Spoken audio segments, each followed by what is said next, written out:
Hello everyone, welcome back to my mini vlog. তো বিকেলবেলা গিয়েছিলাম শীর্ষাকে পড়াতে।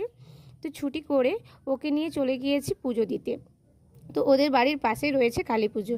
তো প্রথমে বাতাসের ডালিটা কিনে নিয়ে গিয়ে তারপর পুজো দিলাম। আর ওখানে দক্ষিণার কোনো এন্ট্রি ছিল না, তো আমি যেরকম পেরেছি সেরকম দিয়েছি। তার দেখো সন্ধ্যে থেকে ঢাক বাজা শুরু হয়ে গেছে। কথিত রয়েছে এই মা 108টা ঢাকের সহযোগে পূজিত হয় বলে এই মায়ের নাম ঢাকেশ্বরী কালী মা। তো তখন 7:30টার মতো বাজে, তখনও দেখছি মাকে গহনাগুলো পরাচ্ছে, মানে তখনও রেডি করছে। আর দেখো মায়ের মুখটা দেখতে কত মায়াবী আর ভীষণই জাগ্রত মা। এবছরের পুজোটা 50 বছরে পদার্পণ করেছে। আর এখানে 200 কুইন্টালেরও বেশি মানসিকী বাতাসা ছড়ানো হয়, অনেক দূর দূর থেকে মানুষ আসে। আর তো এভাবেই আমি বিকেলটা পুরো কাটিয়েছি। তো মিনি ভ্লগটা কেমন লাগলো অবশ্যই কমেন্ট করে জানিও। আজকের মতো এইটুকু, টাটা।